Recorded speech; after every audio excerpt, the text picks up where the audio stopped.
everybody! Welcome to another episode of Dungeon Masters Guild Design Dash. Do we have new folks in the chat? I see some new names. I see some familiar names. Thank you for joining us. Well, if this is your first time tuning into Design Dash, then strap in. You are in for a real treat. Design Dash is a bit like Project Runway or Iron Chef. Meets D&D design. In a moment, we're going to reveal a secret theme, and our sorry souls, our contestants, are going to have to design an encounter in only 15 minutes. You heard that right. 15 minutes to write an entire D&D design encounter on a subject they don't even know yet. I'm one of your hosts. I'm Lysa Penrose. I'm the brand manager over at Dungeon Masters Guild, and I'm joined today by my co-host, Jack, over here. Hello. I'm Jack. I am publisher relations or creator relations rep at One Bookshelf. So I read a lot of the new stuff that comes out for Drive-Thru and DM's Guild.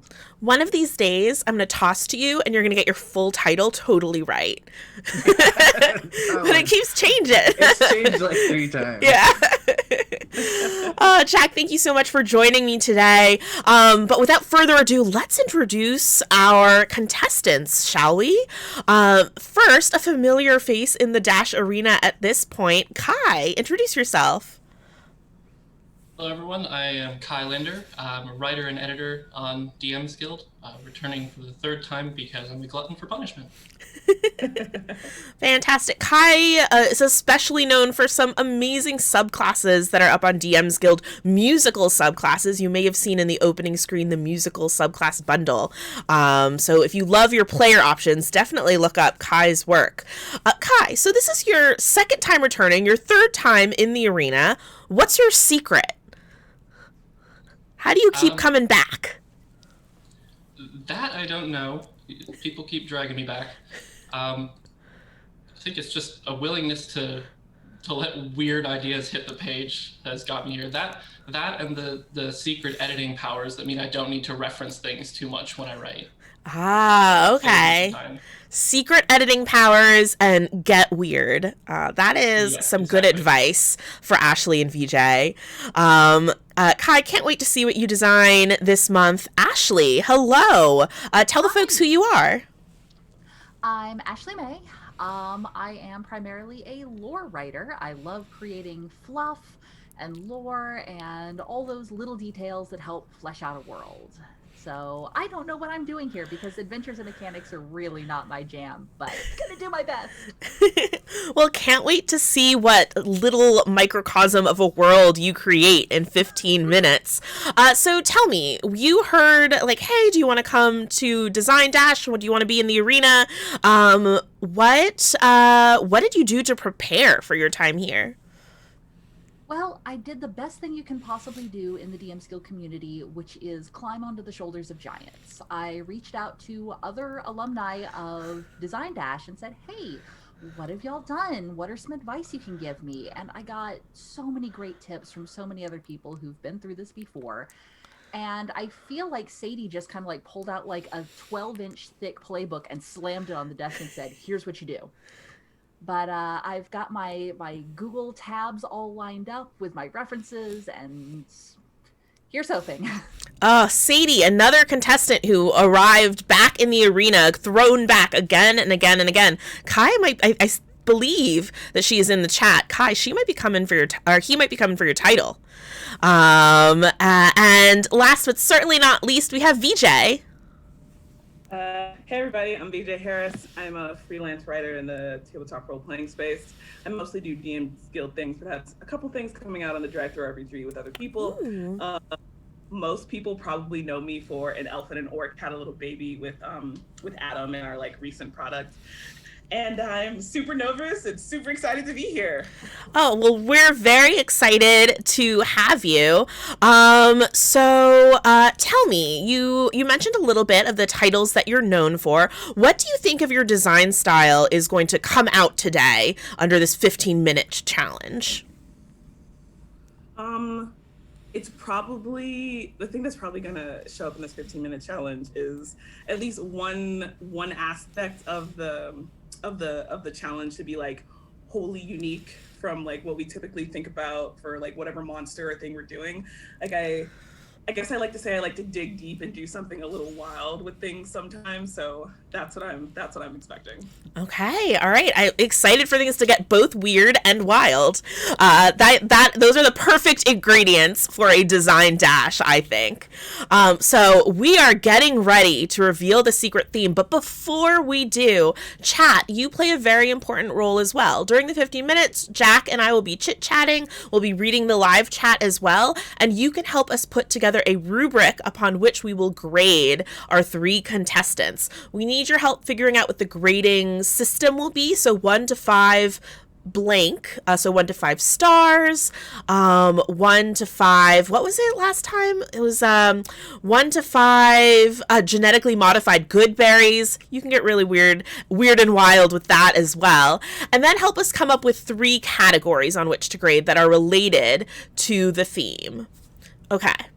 Everybody do your own personal drum roll, because we don't have that special effect, as we pull the curtain from the theme and reveal it to be mini games. So we are celebrating Dungeon Masters Day over on the Guild with titles up to 40% off, and then select bundles over 60%, which include all sorts of new supplementary rules. So let's make some supplementary rules. Your encounter must include some sort of mini game in it.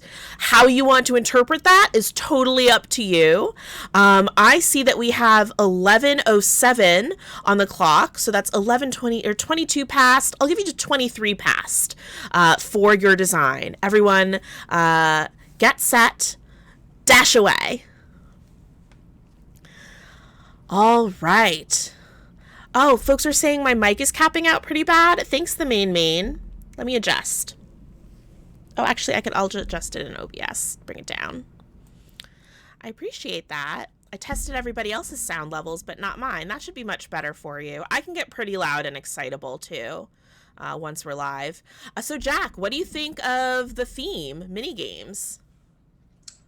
I love minigames in all types of games. Video games, when there's like games of chance in your tabletop games and stuff where like it's a downtime or something and your party ends up at like a casino or something. Mm-hmm.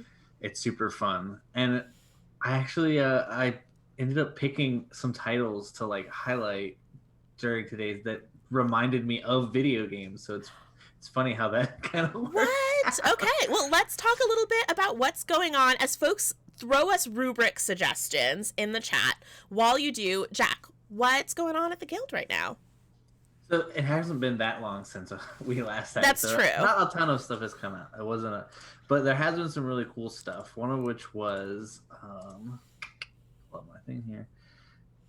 If I can say this right, Aristobulus Catalog of Consumables by R.P. Davis. I'm not going to try to say that. I can't say that. But it's really cool, and it reminds me a lot of the Witcher games, where it's a lot of these items, like potions that you can take that do added effects, or a regent that you hold while you do a spell that has a bonus effect for the spell, and there's a really cool. So let me see, like there's a fire beetle potion that when you drink it, it gives you 5 temporary hit points and resistance to fire. So it's kind of like the potions and stuff from The Witcher, or like they have whetstones that you can like sharpen your sword with that kind of imbues your sword with an added effect. It's really interesting. Those are great, like little items. Mm-hmm. I love consumable items too, because it's fun. Getting a magic item, but it's not necessarily going to totally change the game or your power level, except for niche encounters. Yeah, except that like when it's really, you really need it. It's also one of those things that I do in video games where I'll hold all those special items, and then by the end of the game, I'm like, oh, I never used any of them. Mm-hmm, so I just have all these things. I feel like if we're talking mini games, there's if you interpret that literally like an actual game, those consumables would be great like prizes as well. A new player race came out called the Kupari, which reminded me a lot of the Final Fantasy like Kupos, and I'm almost positive that's where the inspiration came from. And Final Fantasy games are known for their mini games. So What's a Kupo? I don't play a lot of video games. It's a tiny little plushy looking kind of bear that has like a little antenna with a red ball on top. I think I've seen those. Yeah, they show up sometimes in the games to like they'll save your game or different things. There's some that like are traveling merchants. Cute. So they call it a plush hybrid race. Oh, okay. Adorable. It's just a really cute little race.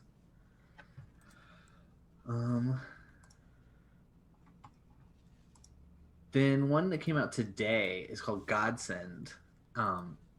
It's about narrative tools for like Theros campaigns where your characters are gonna kill a god, which is not really a mini game. It's kind of a maxi.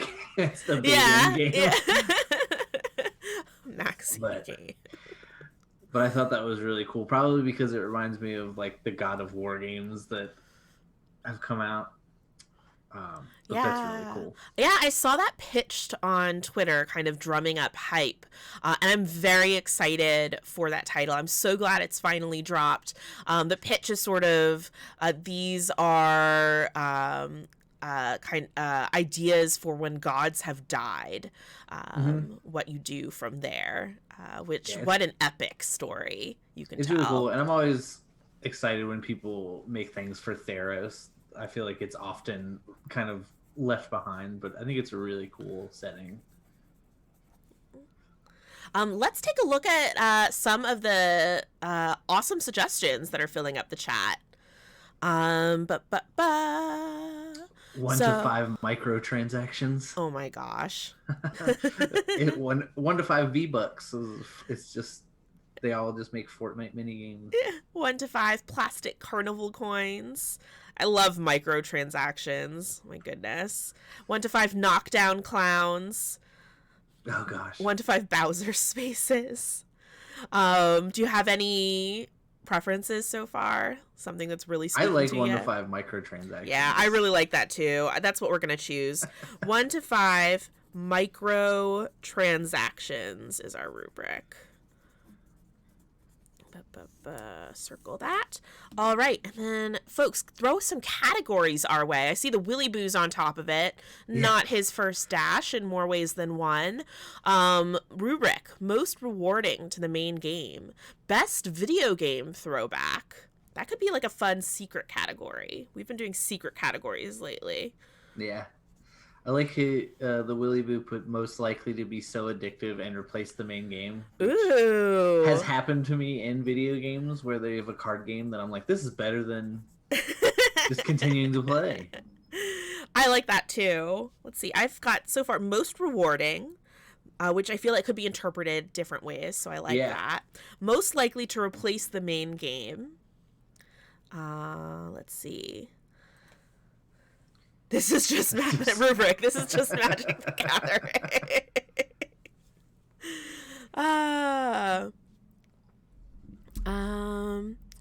Let's see. I've got thrown up on the screen Kai's design, so we can take a peek at the first page. So folks who've watched Design Dash before may have noticed I always put a sort of encouraging sentence at the top of the design page. This round, this month, the designers all went into each other's design pages and added their own encouraging sentiments for each other, which I think is very cute, very wholesome. Okay, I'm not going to scroll any further than this, where you can see in all caps, come one, come all to Granny Joy Goblin's Jamboree, which I'm just very excited already. I want to play whatever this is. Let's take a peek at Ashley's design. Again, more words of encouragement. Ooh. Ashley's got lots, started with, an outline of what her notes were, sort of like a stream of consciousness, which I really love, getting that insight into how a designer's brain works. She has here, like, what do I do? How can I apply it to minigames encounters? Love interest, romanceable encounters, flirtatious combat, question mark, and rollable tables, D6, keep it simple. So we start to get, Willy Boo's like, let me play the dating game in a session. I'm wondering if that's what we're going to get with Ashley, who's written the Lover's Handbook, a really good supplement for just incorporating romance and how to do that safely as well and comfortably in a gaming session. And let's take a look at VJ's. Oh, VJ has written so much already. It looks like VJ. Oh my god, just do it, Shia. New rule set, Horizon Walker tracking. Find the location the portal occurred. Oh, very interesting. Oh my gosh, there's lots of mechanics also coming through. Okay, I don't want to spoil us, so I'm just going to scroll through so folks can have a peek. It already seems like 3 very different approaches. So Jack, was there anything else going on the guild that you wanted to show off, or did I cut you off? No.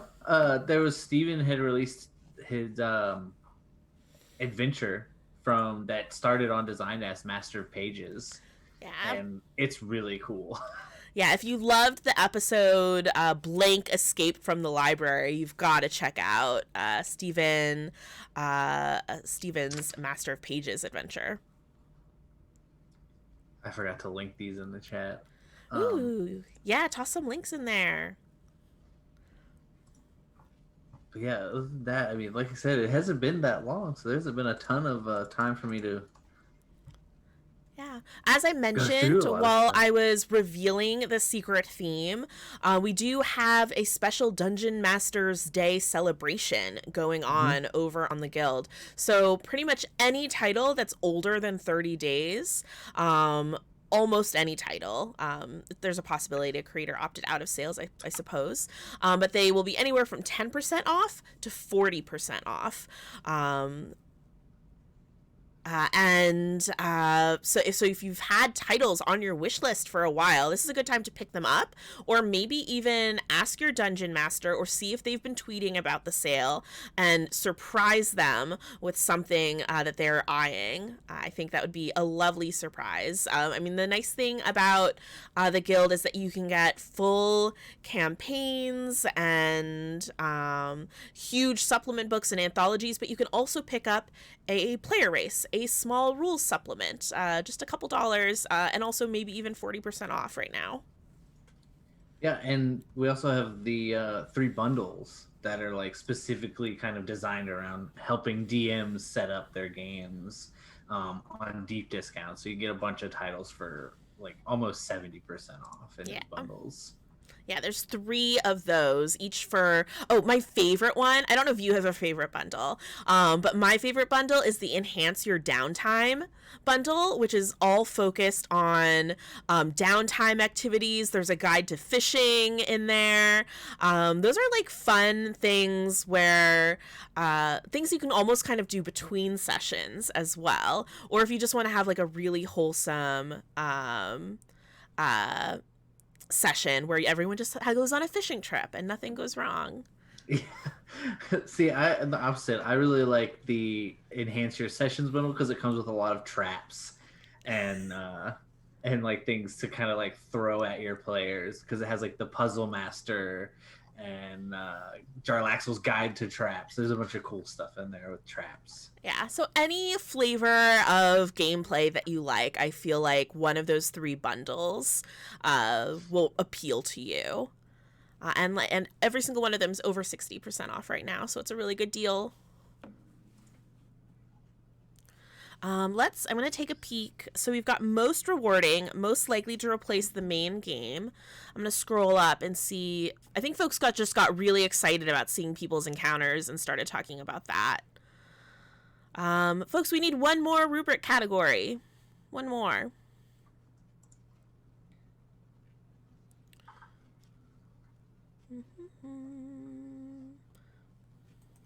Do you have any ideas for rubric categories? I suppose we can come up with them too. We've never had to. What is this world?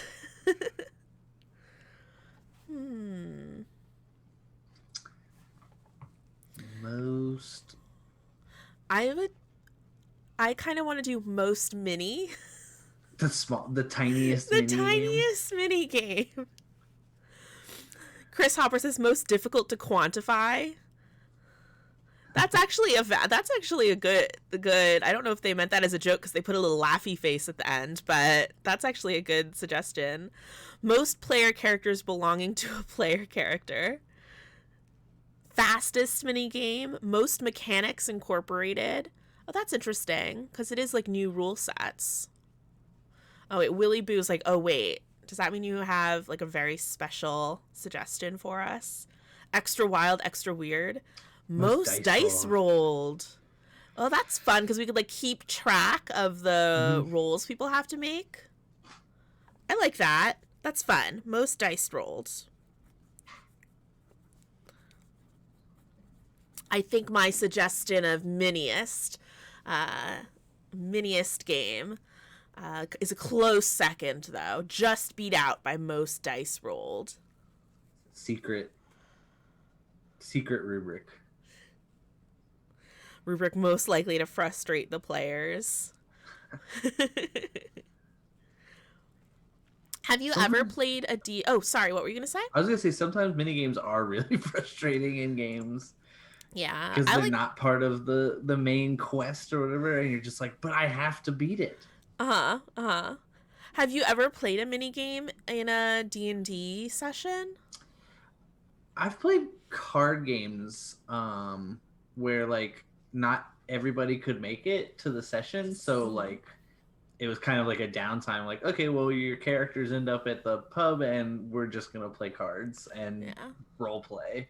Yeah, I've definitely played. Well, in Tomb of Annihilation, I ran. There's like a almost kind of like soccer or football, but a magical D&D version. So I've run that in Tomb of Annihilation, and I've played games where we've gone to like a festival or carnival of some sort, and so there were games then. I like those because they're just like a fun little excuse to roll dice. Yeah, I think one of those DM's Day bundles includes Goat Ball. Down for it. Which is a fun. Go get the Goat Ball bundle. Big sport. All right, it is 23 past, so I'm gonna call time for everybody. Time. Oh, everyone looks like they're still deep in design. I'm here. Okay, Ashley. Let's get Kai and VJ. All right.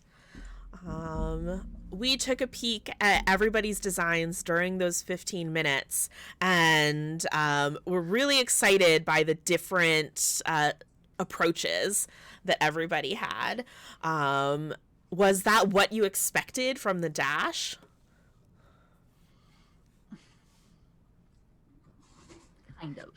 Kind of? What do you mean by that?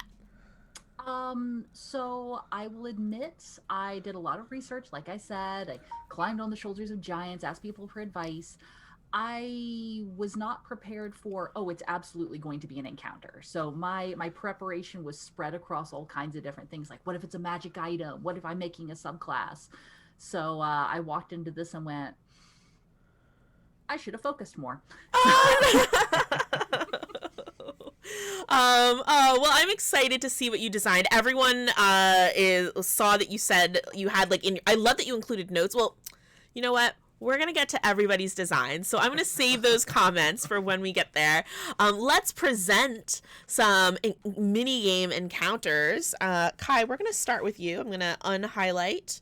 I'm actually going to make the font size a little bigger because it looks small on my screen. I want to make sure people who are reading can read it.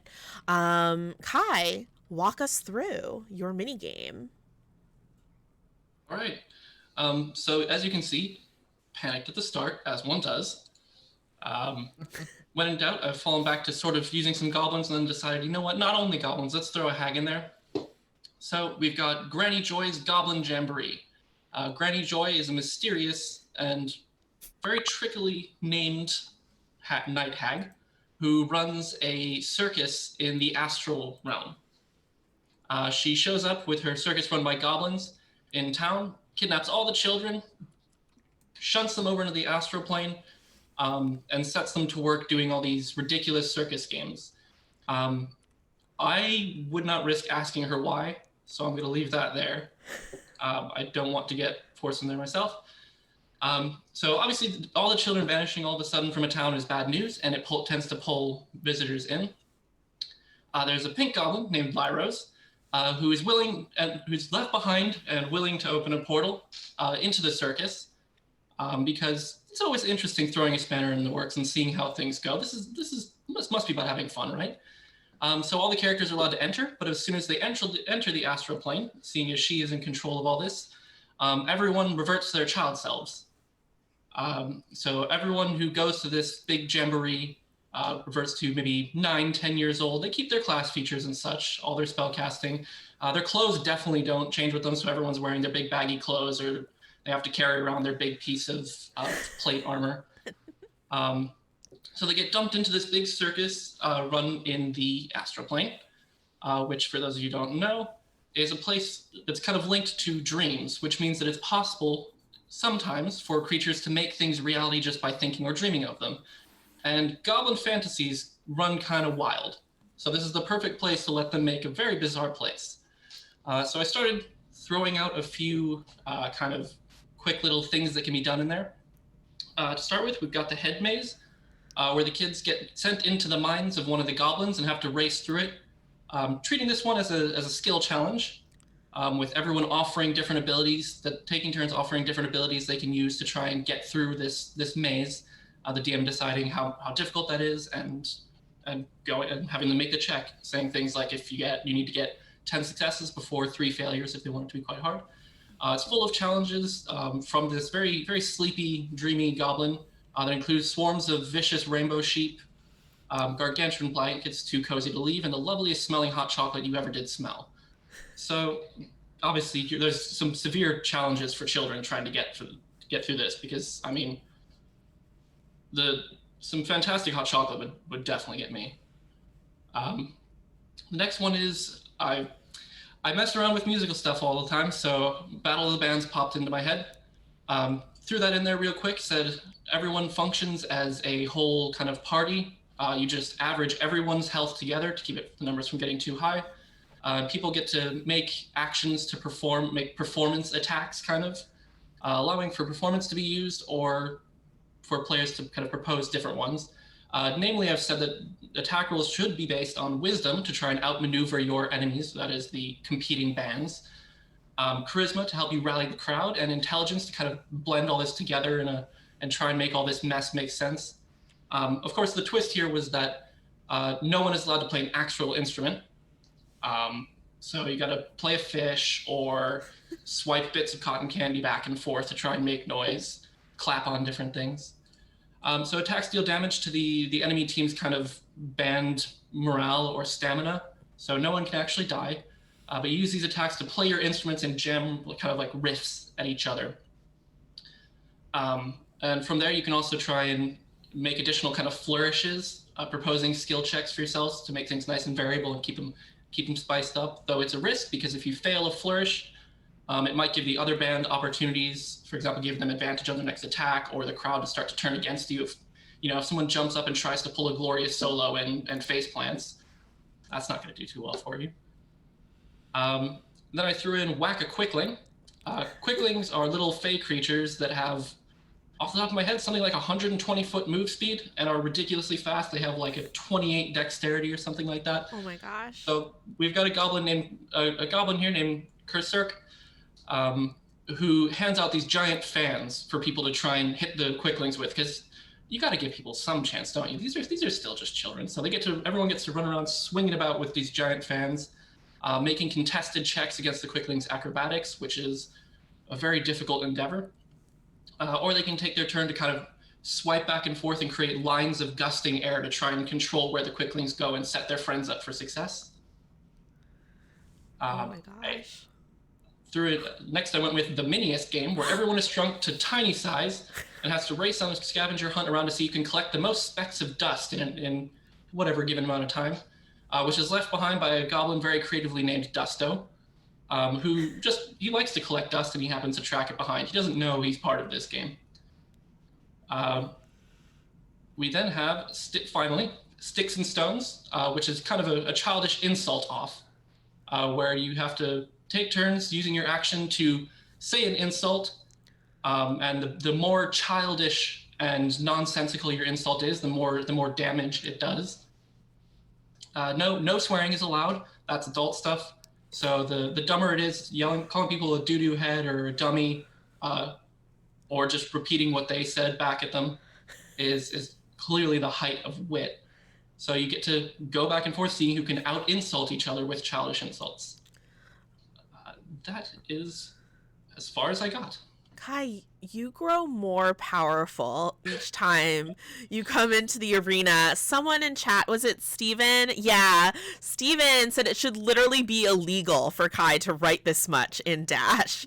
The challenge was a mini game. You've looped back around a few times, so just the volume of the games themselves is impressive. But I love this world you've created of this. First of all, goblins are so fun. Everyone's familiar with them, and then to have them kind of dreaming up carnival games for these kids is a delight. Also, getting to be a little child version of your adventurer, I feel like, is just a very fun role-playing challenge.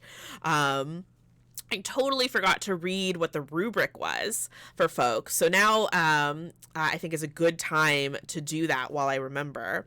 The scale that we're grading on is 1 to 5 microtransactions.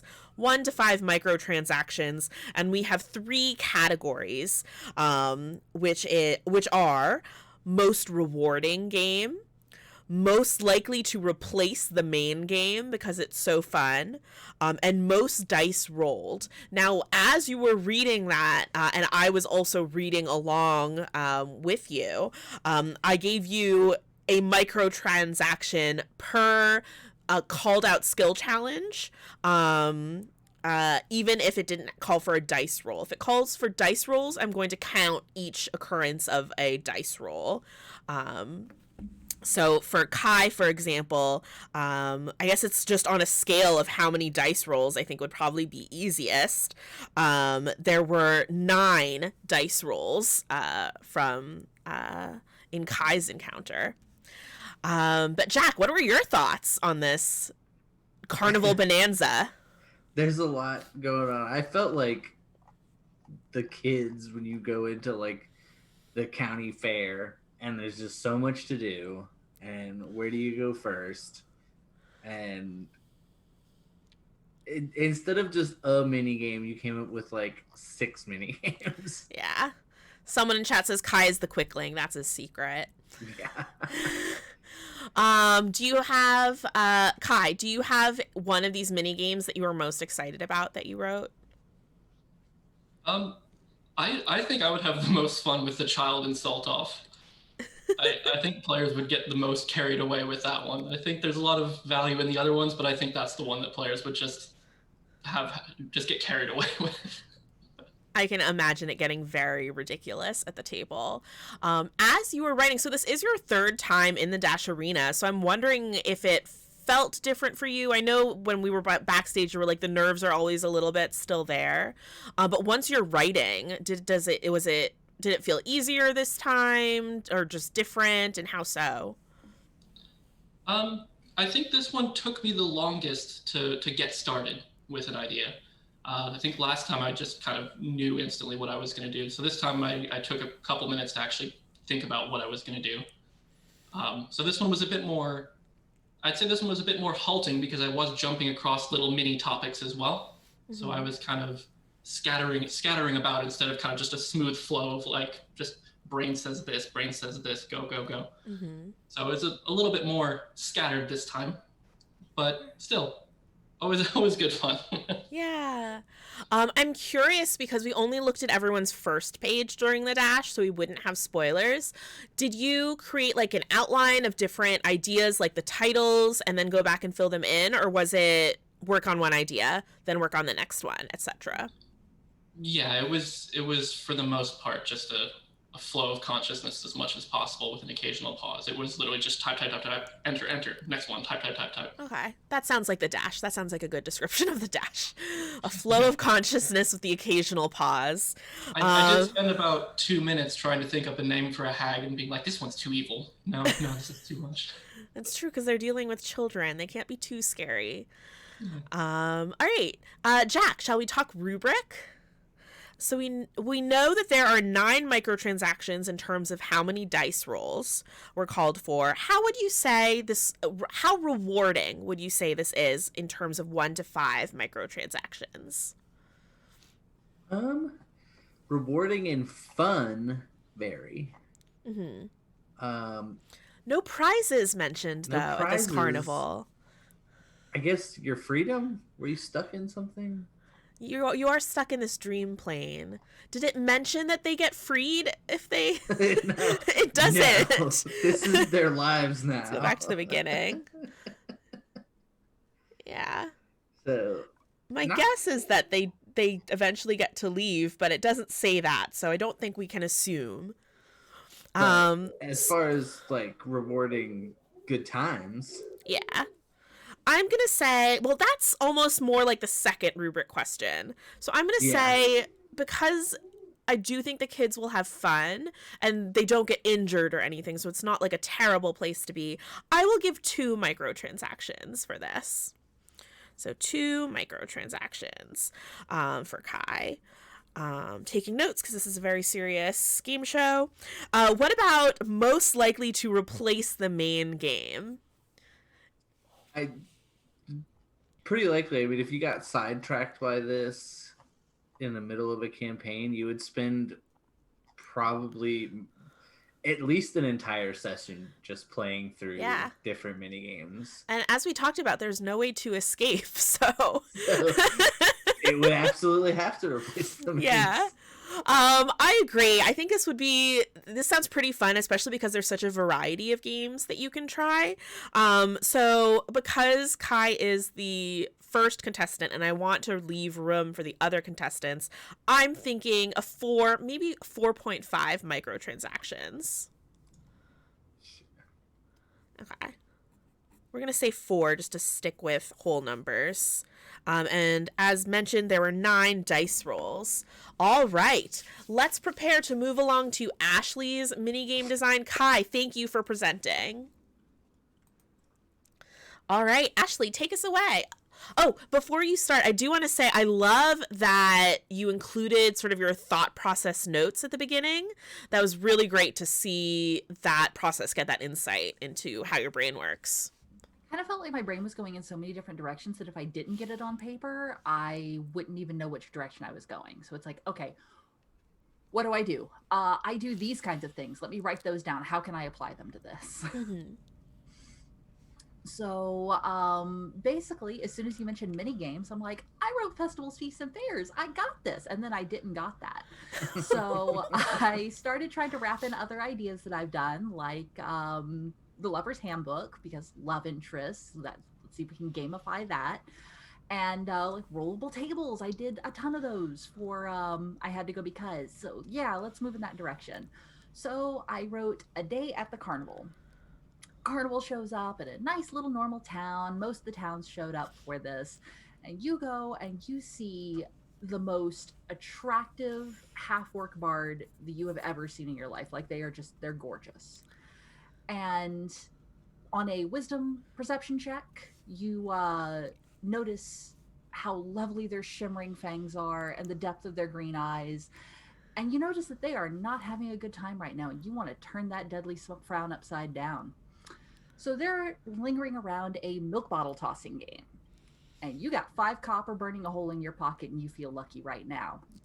So you are going to try to win them that you feel compelled, not magically, because we respect consent at this table, but you feel compelled to try to win them that hand-sewn Volo plushie. So here's the thing. Milk bottle game, rigged. Absolutely. Every one of the bottles except the top one has lead weights in it. So not only do you have to try to hit the 12 AC to actually hit the milk bottles, but you also have to make a strength athletics check to actually dislodge more than just the top bottle. Now, I'm a big believer in let people have fun. So the fact of the matter is, if you've got a whole bunch of wusses at your table and nobody's strong enough to try to win over this half-orc bard's heart, if they can make a convincing argument as to why should they get to use their dexterity instead, like their aim is just that good, let them go for it. So, meeting a DC of 15 is going to dislodge 2 bottles, 16 for 3, 17 for 4. Meeting a DC of 20 knocks down all 6 bottles. There's also the option that the only way to win is not to play. You can accuse the game manager of cheating. You can make an investigation check, DC 16, to collect evidence that it is in fact rigged. You can also just make the argument without any evidence, but you're going to make that one at disadvantage. If your argument fails, the lovely half-orc bard is going to abandon you in search of a hero that can win them the hand-sewn Volo plushie. Now, I had all kinds of additional ideas for this. I was going to have, like, a rolling table to guess what plushie they were actually after and reactions. I was gonna see if I could try and, like, normally I'm not a big fan of mechanizing romance and things like that, but at the same time occasionally, like, the harvest moon bug bites me and I just see like the little heart icons popping up. So I'm like, we gotta do this is a mini game. So I didn't quite get into writing down those mechanics, but I was totally moving in the direction of having a gamified experience for trying to flirt with the half-orc bard. But if I didn't have a Pomodoro timer to tell me and try and keep me on track, I'd swear you cheated us out of like 5 or 10 minutes. 15 minutes goes by so fast. Nice. Yeah. Especially when it's your first time in the Dash arena, you don't really fully get like a sense of what that 15 minutes feels like. Oh yeah. But Ashley, you wrote a delight of an encounter. I love that there's little bits of romance. I love that you thought through this one mini game so well, like having specific DCs and like the mechanics figured out.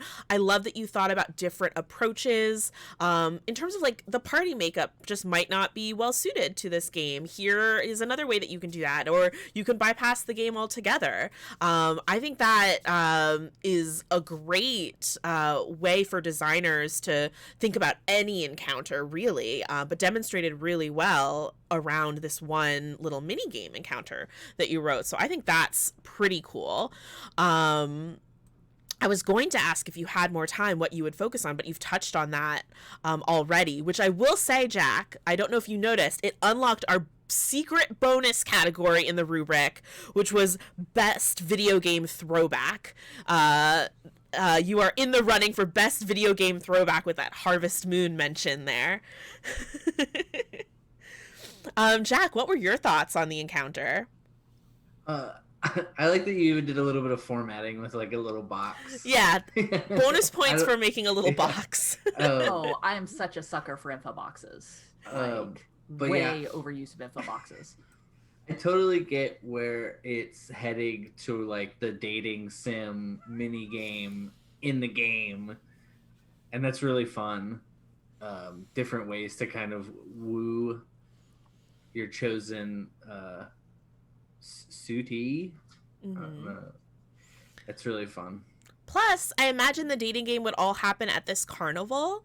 So it's like a fun carnival dating sim. That's like even better.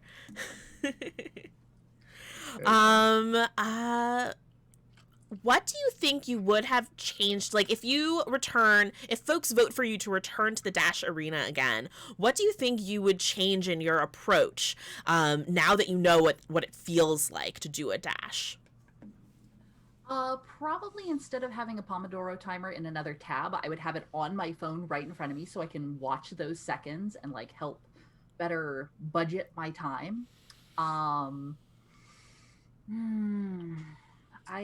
feel like time was just my biggest enemy on this. Like I was like, oh no, she's gonna give me the theme and I'm just gonna shut down. And I was a little surprised I didn't. Like the ideas just started flowing and it's like, but then I got frustrated because I didn't have time to get them all out. Oh. So I feel like instead of detailing everything out as much as I did, I need to just try to splat all the ideas onto the page and then flesh them out afterwards. Ooh, yes. Then I feel like you can feel satisfied that all your ideas got out there, and work from there. Great strategy. Should you return into the Dash Arena, Jack? Shall we talk rubric? All right. So on a scale of 1 to 5 microtransactions, how rewarding is this milk bottle game? I guess the reward is love. And a plushie. And a plushie. And a plushie. Both love and a plushie. One of those is already like a life-fulfilling goal. And the other one is love. The plushie. So that's exciting. I like that it's a Volo plushie too. That's super fun. So there is a solid reward. Again, I feel like I want to leave room for our last encounter to potentially be more rewarding. So I want to give 4 microtransactions. How does that sound to you? Sounds good. All right. And what about most likely to replace the main game? Oh, yeah. You just love mini games. Depending on, like, I can see, depending on the player, there are certain people who, if you introduce a dating sim, they would be like, screw taking down a Sararak. This is it. This is the game now. That's true. I will say I'm very excited about the dating sim idea, but not a lot of that made it onto the paper because of the time.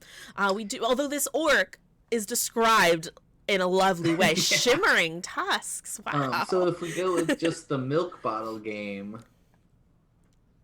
I don't know that it would replace it because eventually you're going to realize that it's rigged. Yeah, I feel like it's you definitely like enjoy it during the session, but I don't know if you necessarily hang out at this rigged milk bottle game forever.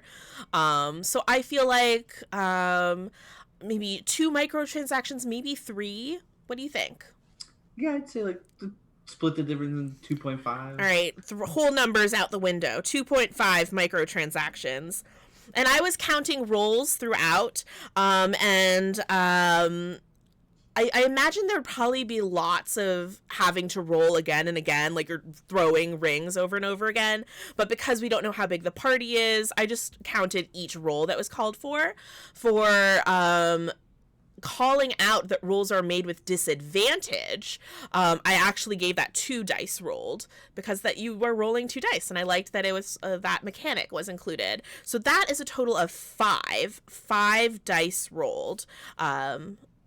If I can point something out? Yes. I specifically said you have 5 copper coins in your pocket. Costs a copper to play. Oh, so you're right. Okay, that actually brings up a lot more because there were the 2 rolls you have to make. You have to roll to hit, and then you have to make a strength check.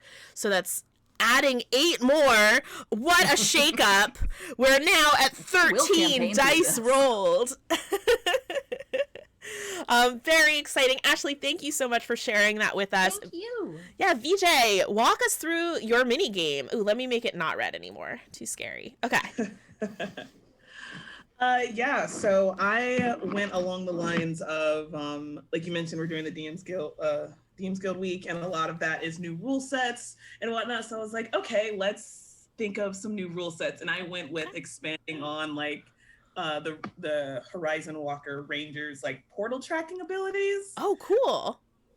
Yeah, I've been feeling they've been feeling kind of lackluster for me. One of my players is doing them. I was like, what am I going to do about that? So pretty much what I decided, so like I took the first 5 minutes like, God, how am I actually going to do this? Because I hadn't thought about it yet for my player. And I was like, okay, we're just going to expand.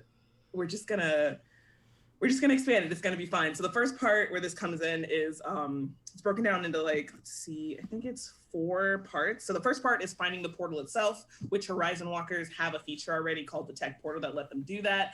However, it's only within a 1-mile radius, and I'm very big on giving my players the opportunity to do more, even at the detriment of characters.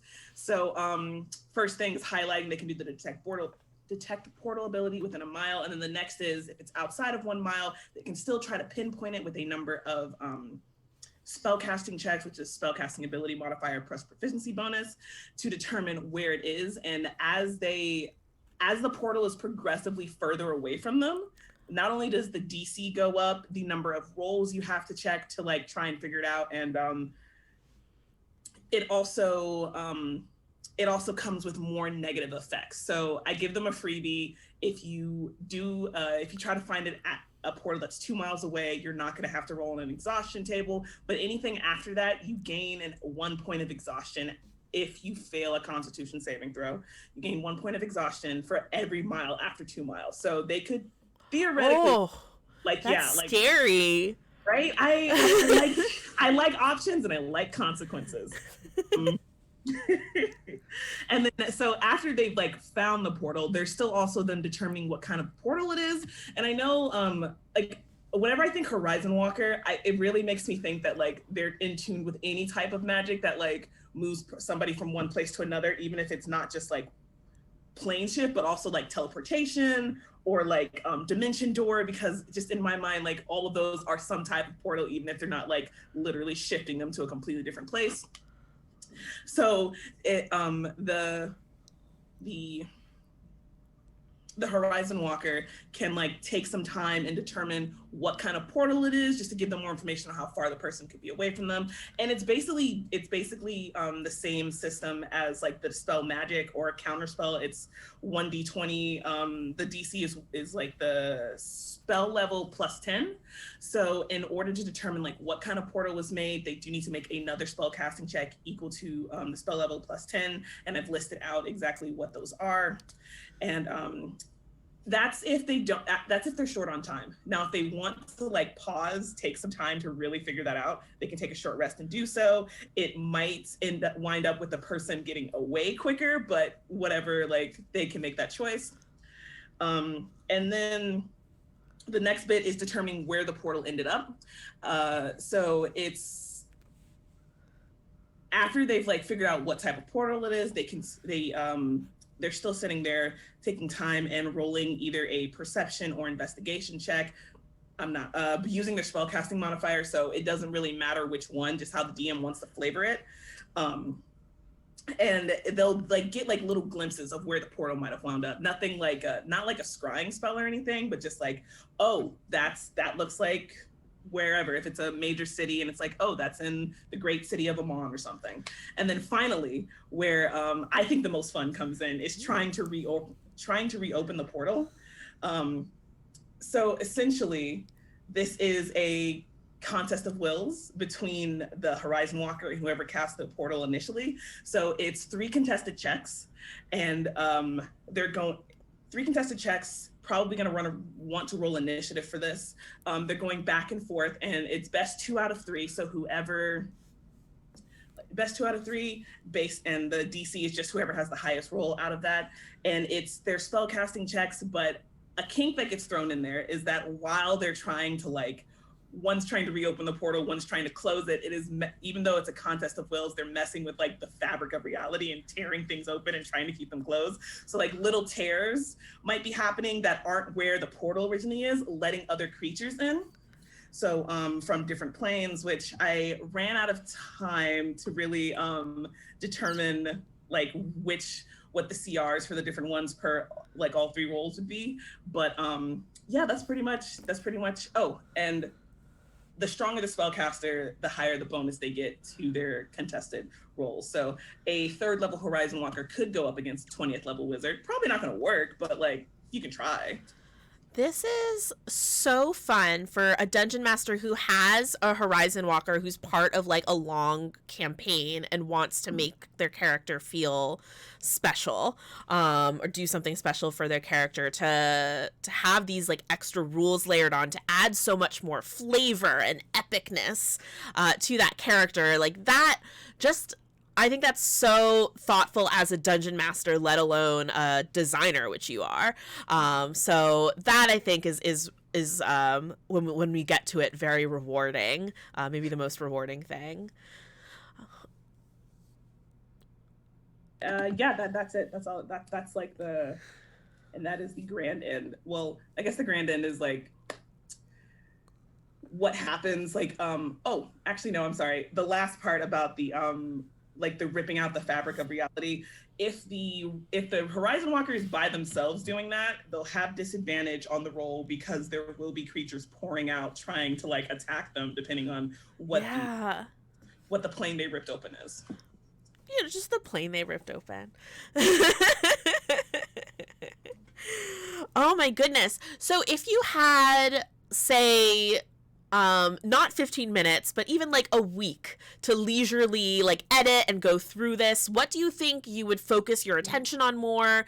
What would you adjust or add? Ooh. Okay, so first off, I'd have a week. Okay, probably what would happen is I would, the thing I really wish I had more time to focus on is like a table to decide which plane was going to open up as they were doing the 3 rolls, and then a table to decide, and on top of that table right next to it or like in the same column, just like, okay, if they open up this table and they're a group of 4 between this level, these are appropriate amount of monsters to have out to fight them. Probably I'd be focusing everything on like a group of 4 or 1 person. And if I had time besides that, I'd be like, okay, here's a group of 3, here's a group of 2, just in case. I think I would also probably, what else would I really want to? I think I might want to also have some suggestions if they wanted to like remove the Rangers detect portal ability, their 3rd level ability to begin with, and make this more of the standard on how to do so without like really penalizing the character. Because I said, I like giving options, but I know some DMs might want to be like, well, I just want to completely like take it out and just transplant it differently and be like, well, this is the best way to do that without like stepping on the toes of the character that your player wanted to play. Yeah, I love when you were mentioning that 3rd level ability. I really love how you balanced your changes with exhaustion, because you said you like consequences. Exhaustion ramps up consequences really fast, so the option is always there for them if if this is like a world-ending event, or there's some other reason they would want to face those consequences, but the consequences are dire. That's really cool. Jack, did you have any thoughts on this rule set? Sorry, my other dog's going crazy. If you can hear him. I always love when Rangers get more love. I feel like they don't get enough cool stuff, and this is really cool. Taking that, finding portals to like a whole new level is really cool. Mm-hmm. And I'll also just add that I think using Design Dash to multitask, do something for your own campaign is like probably the most badass thing I've seen in the arena. So props for that flex. I love that. Let's go ahead and chat about the rubric then.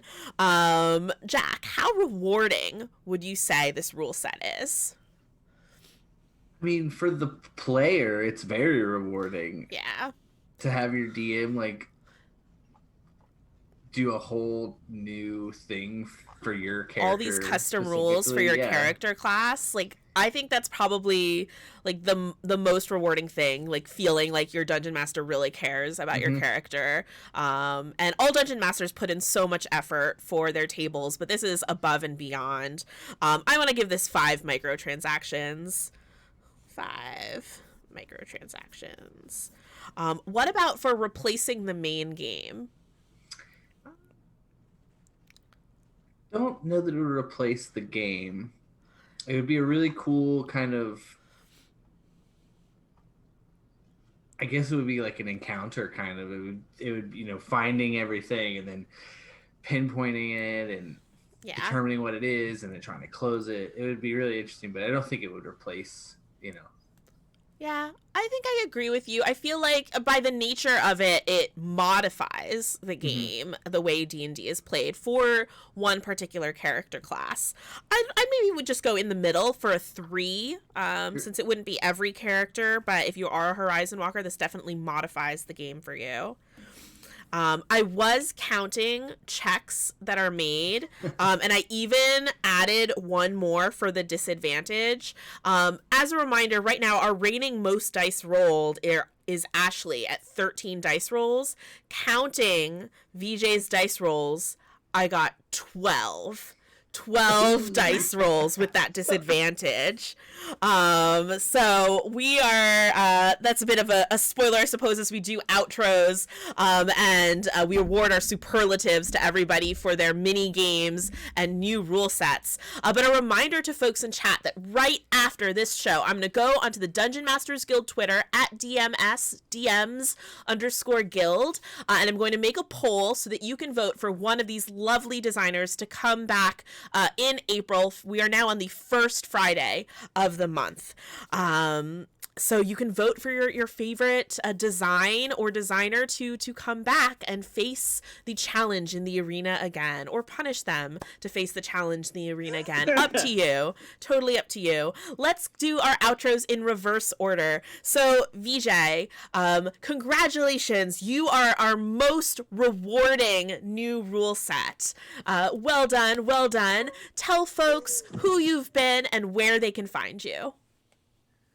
I've been BJ Harris. You can find me on Twitter at Vic the with 2 H's.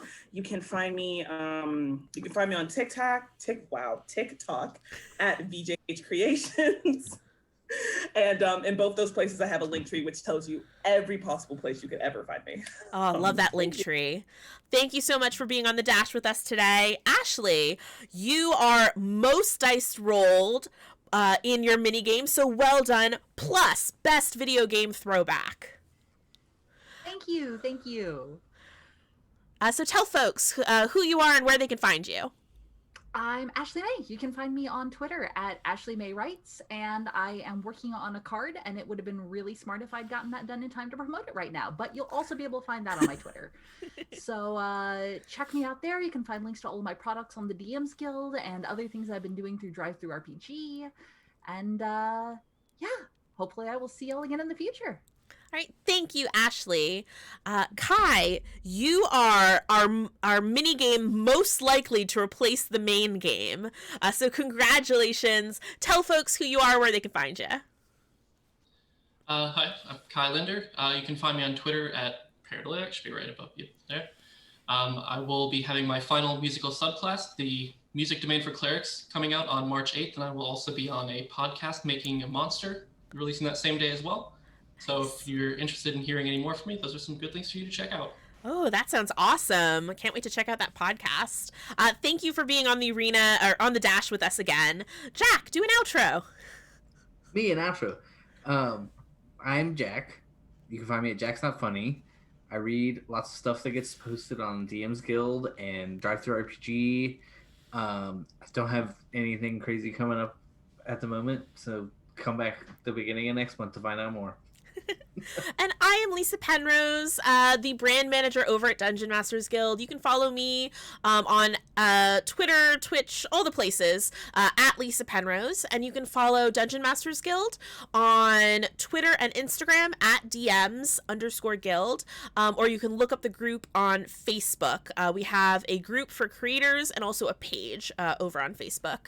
Thank you, everybody, for tuning in to another lovely month of Design Dash. We will be back first Friday of April. Don't forget to go over to our Twitter to vote in that poll to see who will return. Until then, may the dice roll in your favor. Bye, everybody.